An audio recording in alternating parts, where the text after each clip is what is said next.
Hi hello ఎంవ్యూస్ viewers అందరికీ కూడా దీపావళి శుభాకాంక్షలు. ఈ దీపావళి మీ జీవితాల్లో 1000 వెలుగులు నింపాలని నేను మనసారా ప్రార్థిస్తున్నాను. ఇక కన్నడ బిగ్ బాస్ సీజన్ 12 ఇవాల్టి ఎపిసోడ్ అంటే నిన్న వైల్డ్ కార్డ్స్ను ఎంటర్ చేసిన తర్వాత గ్రాండ్ ఫినాలే 1 తర్వాత ఇంట్లో ఏంటి ఏం కథ ఎలా జరిగింది. సాధారణంగా ఈ వైల్డ్ కార్డ్స్ లోపలికి వచ్చిన తర్వాత వాళ్ళ ప్రవర్తన వైల్డ్గా ఉంటుంది. కారణం ఏంటంటే అందులోన ఆ అగ్రెసివ్కి కారణం ఏంటంటే, ఒకటి బయట ఆల్రెడీ వాళ్ళ ఆట చూసి రావడం, బయట ప్రజలు వాళ్ళ గురించి ఏమనుకుంటున్నారు అని క్షుణ్ణంగా తెలుసుకోవడం, గత ఎపిసోడ్లన్నీ చూసుకొని వాళ్ళు చేసిన తప్పిదాలేంటి, వాళ్ళను హోస్ట్ ఏ విధంగా మెంట్ చేశారో ఇవన్నీ విషయాలు కూడా మనసులో పెట్టుకొని వచ్చిన ఒక వారం మాత్రం వాళ్ళు రఫ్ ఆడిచ్చేస్తారు. అది తెలుగు బిగ్ బాస్ అయినా కన్నడ బిగ్ బాస్ అయినా ఇది చాలా సహజం. మీరు గత సీజన్లు కూడా చూసుకోండి, వైల్డ్ కార్డుగా వచ్చిన వాళ్ళు అసలు ఎలా వస్తారంటే మెరుపు వేగంతో వస్తారు. అయితే ఈ మెరుపు ఎన్నాళ్ళు ఉంటుంది, ఈ వేగం ఎన్నాళ్ళు ఉంటుంది, వీళ్ళు ఎదుటి వ్యక్తులతో అంటే ఆల్రెడీ ఇంట్లో ఉన్న వాళ్ళను ఏవేవి మీరు తప్పులు చేశారని చెప్తారో ఆ తప్పులకు దూరంగా వీళ్ళు సహజీవనం చేయగలరా, వీళ్ళు ఆ తప్పిదాలు చేయకుండా ఉండగలరా, వీళ్ళు మళ్ళీ అవే పొరపాట్లు చేస్తారా అనేది క్వైట్ ఇంట్రెస్టింగ్. ఇప్పుడు చూడండి, కన్నడ బిగ్ బాస్లోన 3 వైల్డ్ కార్డ్స్ వచ్చారు. 3 కూడా 3 రకాలుగా ఇంట్లో ఎంటర్ అయ్యారు. అది కాస్త స్పెషల్గా అనిపించింది నాకు. మొట్టమొదట రఘు లోపలికి వచ్చాక ఆయన నిన్ననే మనం అనుకున్నాం విలన్ క్యారెక్టర్స్ వేస్తూ వచ్చినవాడు, అంబిషియస్గా ఉన్నవాడు, బిగ్ బాస్ హౌస్లో ఎలా ఉందో చూడాలనుకునేవాడు. కాంతారా చాప్టర్ 1లో నటించిన ఫేమ్ రఘు వైల్డ్ కార్డ్గా లోపలికి ఎంటర్ అయ్యారు. ఆయన లోపలిగా ఎంటర్ అయ్యే ముందు ఆయన మనసులోనూ ఒక పాయింట్ పెట్టుకున్నారు. ఏంటి, అశ్విని గౌడను టార్గెట్ చేయాలి. అశ్విని గౌడను ఎందుకు టార్గెట్ చేయాలి అని అనుకున్నారు అంటే కనుక ఆమె రక్షితా శెట్టి దగ్గర నడుచుకునే విధానం చూడండి. ఇంట్లో పరిస్థితి ఎలా ఉంటుందంటే, జరిగింది ఒక చిన్న సంఘటనే, ఓకే అది పెద్ద సంఘటనే అనుకుందాం, అయిపోయింది. ఆవిడ బేషరత్తుగా సారీ చెప్పుకొనింది. నేనేదో మాట వరుసలో అన్నాను, నువ్వు నా కొడుకు వయసుతో సమానమైన దానివి, నిన్ను నేను వేరేలా చూడను అని ఇన్ని క్షమాపణలు చెప్పుకున్నా కూడా దాని ప్రకంపనలు ఇంకా ఆగలేదు. ఎందుకంటే ఆ నిప్పును ఆర్పడానికి ఇంట్లో ఉన్న వాళ్ళు ఎవరు ఒప్పుకోరు. బయట నుంచి వచ్చి ఇంటి సభ్యులయ్యే వాళ్ళకు కూడా ఆ నిప్పులోనే చలి కాచుకోవాలని అనుకుంటారు. కాబట్టి ఆ మంట అలాగే వెలుగుతూ ఉంటేనే వాళ్ళు చలి కాచుకోగలరు. ఆ మంట వెలుగుతున్న సమయంలో వాళ్ళు సతమతమవుతుంటే ప్రేక్షకుల దృష్టి అంతా వాళ్ళపైన పడినప్పుడు ఆ రిలీఫ్ పీరియడ్లో తమను తాము ఇంట్లో సర్దుకోవచ్చు అనేటువంటి ఒక భ్రమతో వాళ్ళు బతుకుతూ ఉంటారు. నిజం, ఇది ఒక భ్రమనే. ఎందుకంటే ఎవరి ఆట ఎలాంటిదో ప్రేక్షకులు ఖచ్చితంగా చూస్తూనే ఉంటారు. ఓకే, అశ్విని గౌడ్ దురుసుగా మాట్లాడిండొచ్చు, నేనేమో ఆమె పక్షాన్ని వహించట్లేదు, నిజమే. ఆమె వచ్చినప్పటి నుంచి కూడా అదేమో నేనే మోనార్క్ అనేటట్టుగా వ్యవహరించిన మాట అయితే వాస్తవం. దానికి సరైనటువంటి పంచర్ కూడా పడిపోయింది. కిచ్చా సుదీప్ గారు ఎక్కడ కొరడాతో ఎలా కొట్టాలో అలా కొట్టారు, వాళ్ళకి బుద్ధిపాఠం నేర్పించేశారు. చివరికి రక్షిత శెట్టి కూడా ఓకే అని అనుకునింది. ఇప్పుడు ఆమెకు కూడా ఏమైపోయిందంటే, ఓహో సో వీళ్ళని ఇలా మనం టీచ్ చేయొచ్చు కదా అని వీళ్ళే పాఠాలు నేర్పించినట్టు అయ్యింది. ఇది ఎంత దాకా వెళుతుందో చూడాలి. నాకు తెలిసి ఇది ఎక్కువ దూరం వెళ్ళదండి, కొద్ది రోజుల దాకా ఉంటుంది ఈ ఫ్లేర్ అప్. కానీ దాన్ని పట్టుకొనే కథ మొత్తం నడిపిద్దాము, రెస్ట్ ఎపిసోడ్లో మొత్తం నడిపిద్దామంటే కుదరదు. ఎందుకంటే ఇంకొకటి ఏదో ఒకటి పడుతుంది, ఆ లేయర్ పడినప్పుడు ఇది పాత కథ అయిపోతుంది. సో రఘు లోపలికి వచ్చాక బిగ్ బాస్ అనౌన్స్మెంట్ ఇస్తారు. ఏమని, మీరు వరుసగా అందరు నిలబెట్టిన తర్వాత వీళ్ళలోన 4 మీరు ఎంచుకోవాలి. 4 ఎంచుకొని వాళ్ళు ఆట తీరు ఎలా ఉంది అంటే, వాళ్ళు ఆట సరిగా ఆడనటువంటి వాళ్ళు, నెగిటివ్ పాయింట్స్ ఉన్న వాళ్ళనే ఎంచుకోవాలి. ఎంచుకొని వాళ్ళను స్విమ్మింగ్ పూల్ పక్కన ఉన్నటువంటి ఒక కుర్చీ ఉంటుంది, 4 బకెట్లు పెట్టింటారు. ఆ కుర్చీ పైన కూర్చోపెట్టి వాళ్ళు ఇంకా ముఖవాడవే అంటే ఏంటి, మాస్క్ వేసుకొని బతుకుతున్నారా, ఇంకా నిద్రమత్తులో బతుకుతున్నారా, ఇంకా ఆటపైన స్పృహ రావట్లేదా, బిగ్ బాస్ అంటే ఏంటో వాళ్ళకి అర్థం కావట్లేదా, వాళ్ళ వేలోనే వాళ్ళు వెళ్ళిపోతూ ఉన్నారా, ప్రేక్షకులకు దూరం అయిపోతున్నారా, ఇవన్నీ కూడా సరైన కారణాలు చెబుతూ వాళ్ళ నెత్తిపైన బకెట్ నీళ్లు పోస్తూ కూడా పారా హుషార్ హోషియార్ మేల్కోండి, ఇకనైనా మేల్కోవాలి, అందుకే మీకు ఈ చెన్నీళ్ళ స్నానం అని చెప్తూ చేయాలి. ఇది ప్రక్రియ. బిగ్ బాస్ ఎప్పుడు కూడా కొత్త వైల్డ్ కార్డ్ వెళ్ళినప్పుడు అక్కడికి నిప్పు వేయడానికి ప్రయత్నిస్తారు. బిగ్ బాస్ ఉండేదే మంట పెట్టడానికే. ఆ మంట పెట్టినప్పుడు మీ యాక్టివిటీస్ ఎలా ఉంటాయి, మీ రియాలిటీ ఎలా ఉంటుంది, మీ స్ట్రెస్ ఎలా ఉంటుంది, మీరు ఎలా ట్రిగ్గర్ అవుతారు, ఇవన్నీ కూడా అక్కడ కావాల్సిన పరీక్షలు. అసలైన సిలబస్ ఇదే అన్నమాట. సో ఇక్కడ ఏమైపోయింది, ఫస్ట్ ఆఫ్ ఆల్ కాక్రోచ్ సుధీర్ని పిలిచారు. కాక్రోచ్ సుధీర్ని పిలిచి కూర్చోపెట్టాడు. నువ్వు చాలా కన్వీనియంట్గా ఉన్నావు, ఓకే, గ్రాండ్ ఫినాలే వన్లోన you may be the winner, నువ్వు గెలుపొంది ఉండొచ్చు, విజేత అయి ఉండొచ్చు, కానీ నీ ఆట తీరు అంత రిమార్కబుల్గా లేదు. మాకందరికీ కూడా అనిపించేది అంతే. కాక్రోచ్ సుధీర్ మాటల గారడితో బతుకుతున్న వ్యక్తి ఎవరైనా ఉన్నారా బిగ్ బాస్ హౌస్లో అంటే అందులోన ఒకరు కాక్రోచ్ సుధీర్. ఓకే, ఇలాంటి మాటల గారడితోనే బతుకుతున్న అంతో ఇంతో ఆట ఆడుతున్నవాడు, ఫన్ క్రియేట్ చేస్తున్నవారు గిల్లీ. ఇప్పుడు గిల్లీ రేంజ్ ఏ విధంగా ఉందంటే ఫైనలిస్ట్గా చూసేస్తున్నారు అతన్నే, కానీ ప్రయాణం చాలా దూరంగా ఉంది. అన్ని రోజులు ఒకలా ఉండవు, ఎవరు ఎలా మారుతారో తెలీదు, ఏ అల వచ్చి ఏ అలను కొట్టేస్తుందో ఎవ్వరికీ తెలియదండి.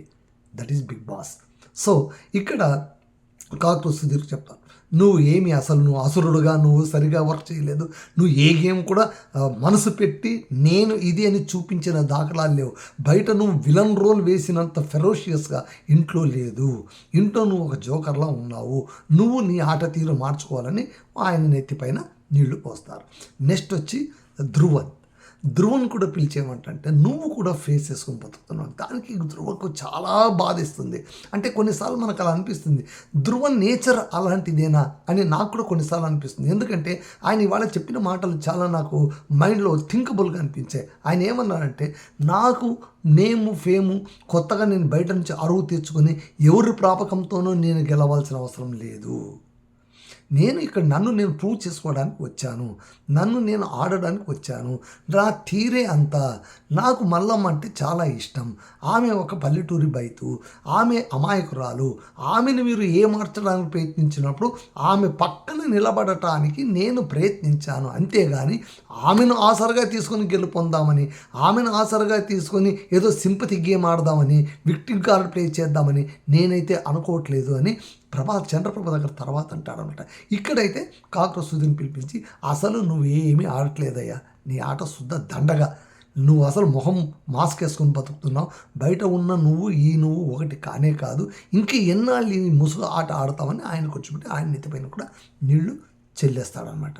సో కాక్రోచ్ సుధీర్ అయిపోయాడు, ధ్రువంత్ అయిపోయాడు. ఆ తర్వాత అశ్వినిని కూడా పిలిపిస్తాడు. అశ్విని పిలిపించి ఆమెను కూర్చోపెట్టి ఆమెను కూడా అదే చెప్తారు, నువ్వు మోనార్క్ అనుకుంటున్నావు, అసలు రక్షితతోనే నీ కన్వర్జేషన్ చూస్తుంటే నాకు అప్పుడే అనిపించింది నీకు ఏదైనా చేయాలి అని, కానీ ఇది సరైన పద్ధతి కాదు, జాగ్రత్తగా ఉండాలి అని చెప్పి ఆమె నెత్తిపైన కూడా నీళ్లు పోస్తారనమాట. సో ఇలాగ అందరి నెత్తిపైన నీళ్లు పోసిన తర్వాత అందరు అక్కడ నిలబడి ఉన్నప్పుడు రఘుకు ఆ తర్వాత అశ్విని గౌడకు మధ్య పెద్ద కొట్లాటే జరుగుతుంది అనమాట.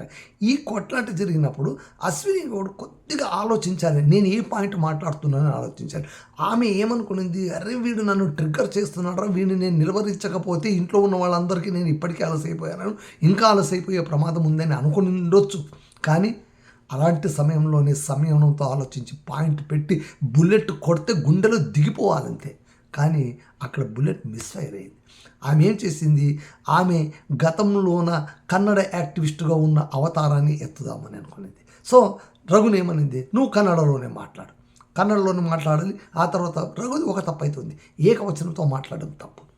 ఇంకా ముక్కు మొహం తెలియదు, వచ్చిన వెంటనే ఏకవచనంతో ఎలా మాట్లాడతావా అంటే అదే నా ట్రిగ్గర్ పాయింట్ అని ఆయన అనొచ్చు. ఏంటి ఆమెను ఎలా ట్రిగ్గర్ చేయాలి, ఆమెను ఎలా అండర్స్ట్ చేయాలి, ఆమెను అండర్స్ట్ చేస్తున్న కొద్దీ ఇతను గెయిన్ అయ్యే అవకాశాలు ఉంటాయని నేను అనుకున్నాడు. కాబట్టి డైరెక్ట్గా ఆమెను టార్గెట్ చేశాడు. ఆమె అన్నాడు, నువ్వు రక్షితను ఎన్నేసి మాట్లాడినావు, ఏకవచనంతో మాట్లాడినావు, అన్నీ మూసుకొని పోయి పడుకొని అన్నావు, మళ్ళీ నువ్వు ఏకవచనంతో మాట్లాడలేదా, బిగ్ బాస్ హౌస్లో ఉన్న అందరూ ఒక్కటే, అందరూ సమానమే అని రక్షితతో కూడా చెప్తాడు. రక్షిత వినుకమ్మ అందరూ సమానమే అని. సో ఇక్కడ ఇంకో విషయం చెప్పాలి. ముగ్గురు అయిపోయారు కదా, నాలుగో వ్యక్తి ఎవరంటే స్పందన నెత్తిపైన కూడా నీళ్లు పోస్తాడనమాట. స్పందనకి ఏమంటే నువ్వు కూడా సింపతికి ఏం ఆడుతున్నావు, నువ్వు సరైన ఆట ఆడట్లేదని ఆమె నెత్తిపైన కూడా బకెట్ నీళ్లు పోస్తారు. సో నలుగురు అయిపోయారు. కాక్రోచ్ సుధీర్, ఆ తర్వాత ధృవంత్, ఆ తర్వాత అశ్విని, ఆ తర్వాత స్పందన. ఈ నలుగురికి కూడా నీళ్లు పోసిన తర్వాత వాళ్ళని నిలబెట్టి మాట్లాడుతున్నప్పుడు ట్రిగ్గర్ పాయింట్ వచ్చినప్పుడు ఇంకా పీకల దాకా వెళ్ళిపోయేది అనమాట. అశ్విని అసలే ఆమె బాగా ట్రిగ్గర్, ఆమె షార్ట్ టెంపర్. ఒక రకంగా చెప్పాలంటే హౌస్లో ఉన్న హయ్యెస్ట్ షార్ట్ టెంపర్ ఎవరంటే అశ్విని గౌడ్. పాపం ఆమెది మైనస్ పాయింట్, అది ఆమె దురదృష్టం కూడా. గట్టిగా కేకలేసేసింది, అతను కేకలేసేస్తున్నాడు, రచ్చ రంబోలాగా మారిపోయింది అనమాట. అంత అయిపోయిన తర్వాత కూడా ఇంట్లో కూడా అదే జాన్వి కూడా వస్తుంది. జాన్వి ఆమెకు సపోర్ట్గా నిలుస్తుంది. కాక్రోచ్ సుధీర్ కూడా ఆమెకు సపోర్ట్గా నిలుస్తాడు. కాక్రోచ్ సుధీర్ అదే అంటాడు, నువ్వు ఏకవచనంతో మాట్లాడొద్దాను, ఇది తప్పు, ఇది నువ్వు ఇలా మాట్లాడకూడదు. చంద్రప్రభ కూడా ఏమంటాడు, కన్నడలో మాట్లాడాలని బిగ్ బాస్ హౌస్ మాన్యువల్లోనే రాసి ఉంది కదా, మళ్ళీ నువ్వు దాన్ని ఫాలో కావాలి కదా. మీరు చూడండి, కన్నడ బిగ్ బాస్లోనే ఈ పట్టింపులనే ఉన్నాయి. పాపం నిజంకంటే నాకు చాలా ఆత్మీయంగా అనిపించేది, బాగా అనిపించేది ఈ పాయింట్ ఒకటే. కన్నడలోనే మాట్లాడాలని వాళ్ళు పట్టుబడతారు, వాళ్ళ అస్తిత్వం కోసం వాళ్ళు పోరాడతారు. అదే తెలుగు బిగ్ బాస్లోనే ఎవరైనా రావచ్చు భయ్యా, నువ్వెవరైనా రావచ్చు. వచ్చింది మొన్న ఫ్లోరా, అసలు తెలుగే మాట్లాడడం రాదు, మాట్లాడేసింది. 3 వారాలు మస్తు మజా చేసింది, బయటకు వెళ్ళిపోయింది. ఆ తర్వాత గౌతమ్ వచ్చాడు. ఇప్పుడు అతనికి అసలు తెలుగు నేర్పించడానికి ఎవరు పెట్టారు అక్కడ, దివ్యను పెట్టారు. సో ఆమె చెప్పేది ఎంత, ఈయన నేర్చుకునేది ఎంత, ఈయనకి ఏమొస్తుంది అంటే ఏంటి, అక్కడ భాష ప్రామాణికం కాదు. సరే, తెలుగు వాళ్ళ సైకాలజీ ఇది, మనం ఏం చేయలేం. ఓకే, అది వేరే మాట. బిగ్ బాస్ హౌస్లో గేమ్ కూడా ముఖ్యం. లాంగ్వేజ్ అనేది ఒక పాయింట్, పవర్ఫుల్ పాయింట్, దాన్ని ఎవరు కాదన్నారు. సో దాన్ని పట్టుకొని ఆమె ఏమనుకునింది అంటే ట్రిగ్గర్ చేద్దాం అనుకునింది, రఘుని అటాక్ చేద్దాం అనుకునింది. అక్కడ కొద్దిగా డల్ అయిపోయింది. కానీ ఆమె వెంట జాన్వి వచ్చి నిలబడింది. జాన్వి అదే అండి, ఏకవచనంతో మాట్లాడుతూ ఉంటే నువ్వు వెళ్ళిపోతూనే ఉండొచ్చు అని రఘు కంటే, నువ్వెవరు నన్ను వెళ్ళమని అంటారు, నువ్వెవరు ఏకవచనంలో మాట్లాడడానికి ఏమనుకుంటున్నావు, ఏం నీ ఇష్టారాజ్యంగా మాట్లాడుతున్నావు, వైల్డ్ కార్డ్ అంటే నీ ఇష్టం అనుకున్నావా, అంటే నన్ను బయటకు వెళ్ళమనడానికి నువ్వెవరు, నాకు బిగ్ బాస్ చెప్పాలి. ఇలా ర్యాప్ అయిన తర్వాత ఆయన లోపలికి వెళ్ళిన తర్వాత వీళ్ళిద్దరు మాట్లాడుకుంటారు, అశ్విని ఆ తర్వాత జాన్వి. మమ్మల్ని ఇద్దరిని నిలువరించడానికి ఇంత కటౌట్ ఉన్న భారీ మనిషి వచ్చి తన ఖండాలన్నీ ప్రదర్శించి ఏకవచనంతో మాట్లాడతాడా, ఇదే ఇతని తెలివితేటలు, ఇదే ఇతని ధైర్యం అని మాట్లాడుకోవడం ఇవన్నీ కూడా వినిపిస్తుంది. లోపల కూడా ఇదే డిస్కషన్ జరుగుతుంది. అక్కడ కూడా చంద్రప్రభ దగ్గర ధృవంత్ చెప్తాడనమాట, ఏంటిది అందరూ నన్ను మాస్క్ నేనేం మాస్క్ వేసుకున్నాను నేను, అది ఇది అని అంత. అక్కడ ఒక వైల్డ్ కార్డ్ అయిపోయింది. ఇక్కడ వైల్డ్ కార్డ్స్ చాలా బాగుంది అనమాట. అందుకే కొంచెం ఎలాబొరేట్గా చెప్తున్నాను. కొంచెం వీడియో లెంత్ అవుతుంది, ఏమనుకోవద్దండి. బట్ క్వైట్ ఇంట్రెస్టింగ్ పాయింట్స్ ఉన్నాయి. అంటే ఏంటి, అనలైజ్ చేస్తున్న కొద్దీ ఏదో కొత్త పాయింట్ దొరుకుతుంది అనమాట ఈరోజు ఎపిసోడ్లోన. అలాగే మనకు నెక్స్ట్ వచ్చింది ఎవరు, రిషా గౌడ. ఆమె కూడా వైల్డ్ కార్డ్ ఎంటర్ అయింది. ఆమెకు ఒక యాక్టివిటీ పెట్టారు, ఏంటంటే లోపలంతా స్క్రీన్ వేసేసి లోపల కూర్చోపెట్టి టీవీలో ఆమెను చూపిస్తున్నారు.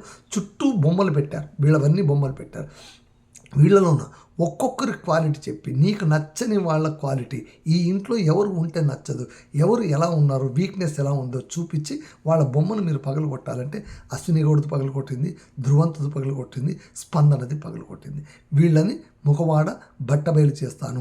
ఆమె అశ్వినికి ఒకటే మాట చెప్తుంది, ఇక్కడ బాస్ అంటూ ఎవరూ లేరు, నేనే మోనార్క్ అంటే కుదరదు, ఇక్కడ బాస్ వచ్చి బిగ్ బాస్ మాత్రమే. అందరూ మళ్ళీ పెట్టుకునేది రక్షిత సిట్టేస్తుంది. చూసారా, ఒక్క చిన్న తప్పటడుగు అనేటువంటిది పాపం అశ్విని గౌడ్ని పాతాళానికి తీసుకెళ్ళిపోతుంది. ఆమె వద్దు మర్రో అని సారీ చెప్పినా కూడా ఎవరు విననటువంటి పరిస్థితి ఉంది. That is Bigg Boss house.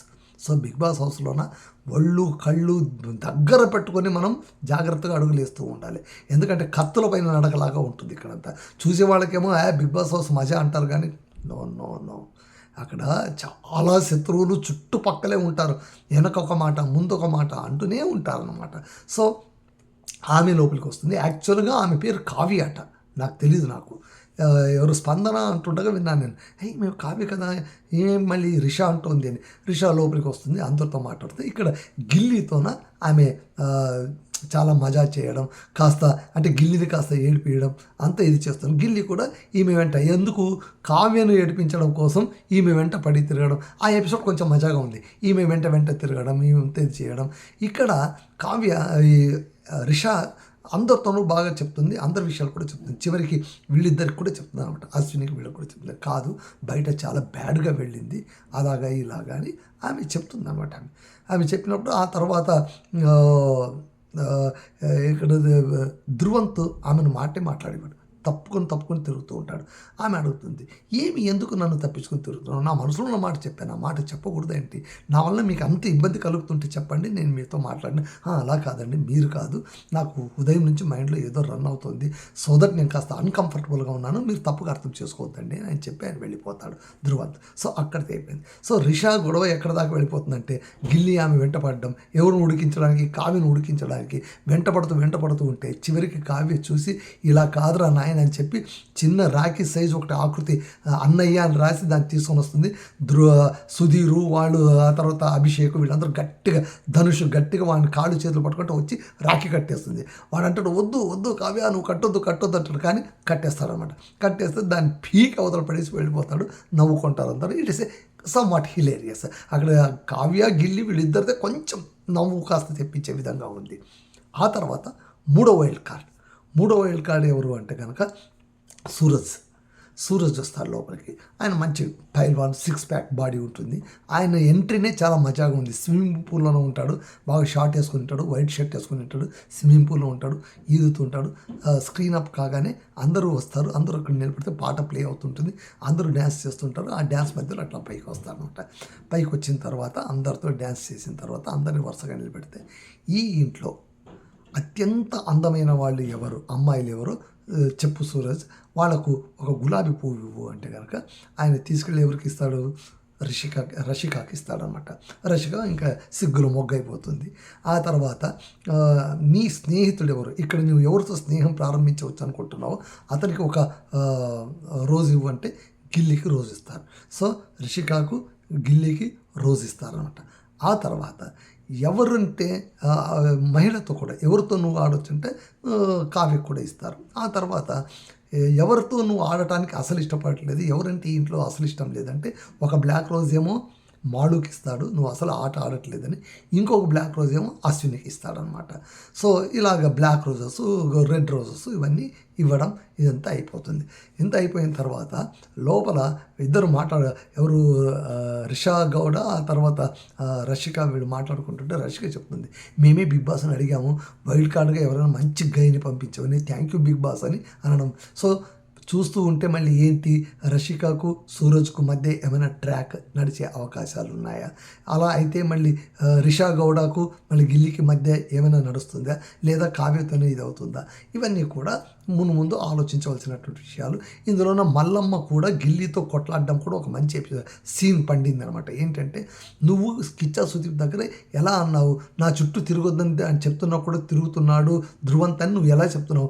నేనేమైనా చెప్పానా, నేను నీకు చెప్పానా అంటే, అలా కాదు, నువ్వు అర్థం చేసుకోవాలి. ఇక్కడ గిల్లి కూడా కొంచెం ఓవర్ రైడ్ అయినట్టు అనిపిస్తుంది.